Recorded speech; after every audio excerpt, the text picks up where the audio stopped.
Bonjour à tous, alors aujourd'hui je vous propose un exercice pour apprendre à utiliser et à calculer des distances. Alors c'est pas le cours sur la distance, je vous renvoie sur le cours pour avoir les détails.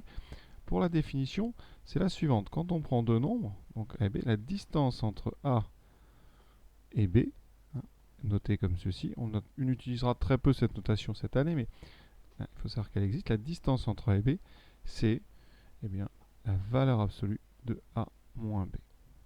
D'accord. Graphiquement, ça représente l'écart qu'il y a entre les deux nombres sur la droite des réels.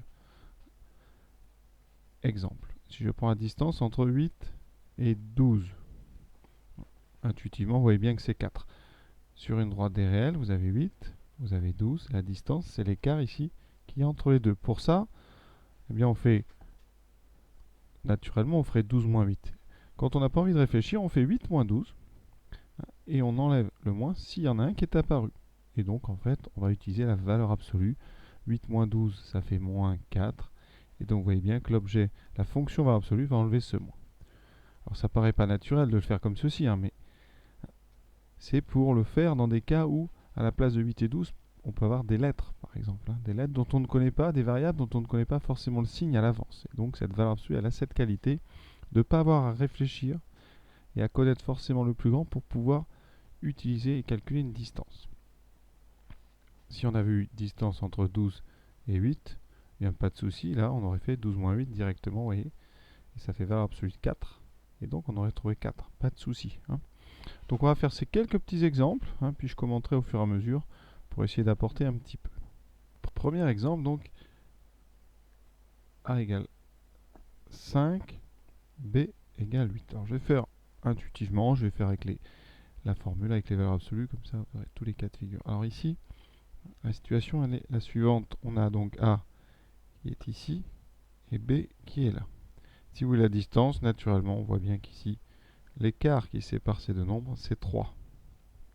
Donc on pourrait tout de suite répondre distance entre 5 et 8 est égale à 3. Si on applique les formules, parce qu'on est là pour ça, eh bien, on dirait que la distance entre 5 et 8, c'est la valeur absolue de 5 moins 8. 5 moins 8, si vous voulez, c'est moins 3.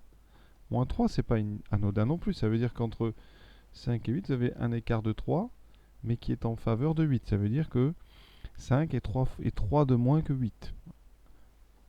Et ici, nous, comme on veut une distance, on veut juste l'écart. Donc on va se débarrasser du moins s'il y en a un. Et donc, fonction valeur absolue, il reste 3. D'accord.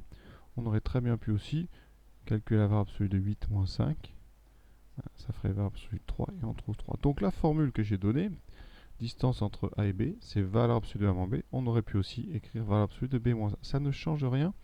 L'ordre dans lequel vous faites la soustraction n'importe pas, puisqu'avec la valeur absolue, le signe qui est apparu ou qui va apparaître est corrigé.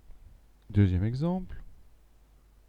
Donc on prend A égale 1, B égale moins 7. Alors sur un dessin, c'est un petit peu différent. A, ça vaut 1, mais B, c'est plus petit. Donc quand vous calculez la distance entre 1 et moins 7, si vous faites 1 moins 7, attention ici, quand on fait la soustraction, il y a des parenthèses, ce qui donne valeur absolue de 1 plus 7, voyez, et donc valeur absolue de 8, et donc 8. Intuitivement, effectivement, quand on fait la distance de moins 7 à 1, qu'est-ce qui se passe? Vous avez entre les deux 0.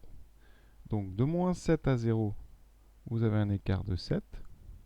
De 0 à 1, vous avez un écart de 1. Et vous voyez que les écarts ici vont s'ajouter. C'est pour ça qu'on a un écart de 8.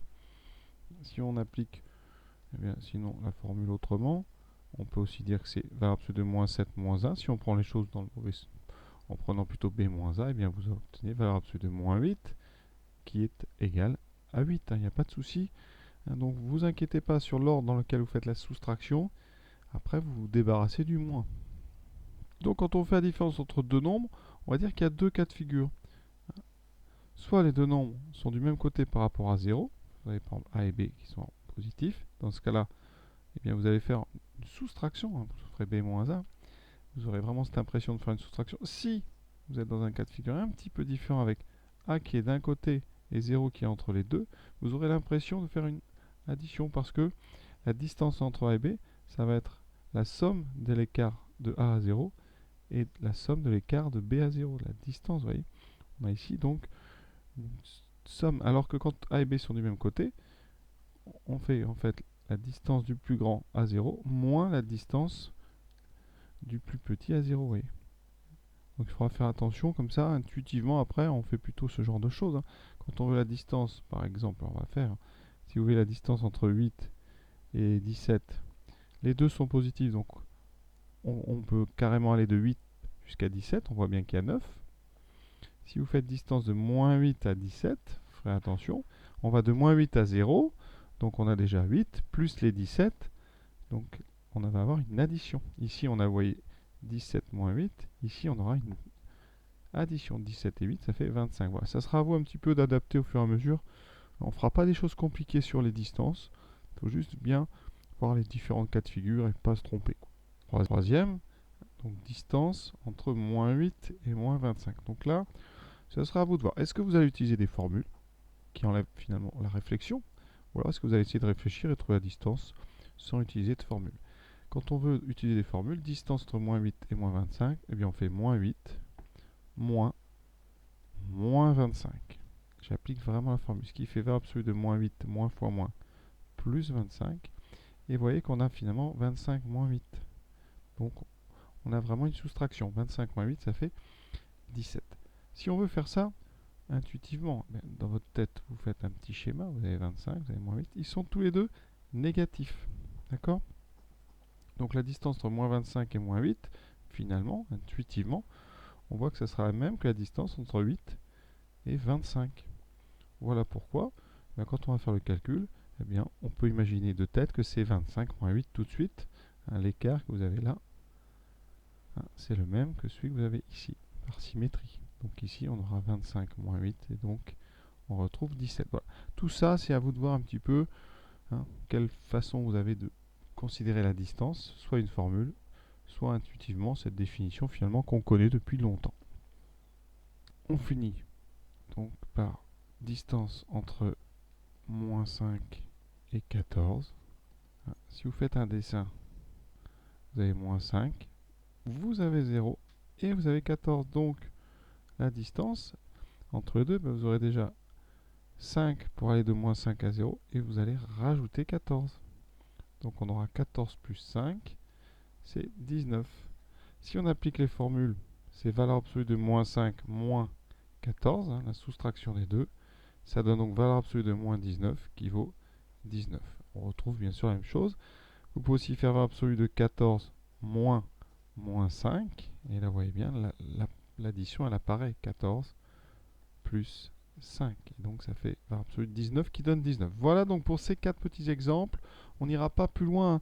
On va s'en servir un petit peu de la distance justement pour essayer d'expliquer, de schématiser parfois quelques exercices. Mais on en restera là. Donc, pas d'inquiétude. On ne va pas vraiment corser les choses. Pour ceux que ça intéresse, je vous renvoie sur une vidéo sur le cours justement de la valeur absolue et de la distance. Et en pièce jointe, comme d'habitude, en tout cas comme très souvent, je mettrai le livret PDF avec les liens vers les corrigés des exercices. Voilà, à très bientôt.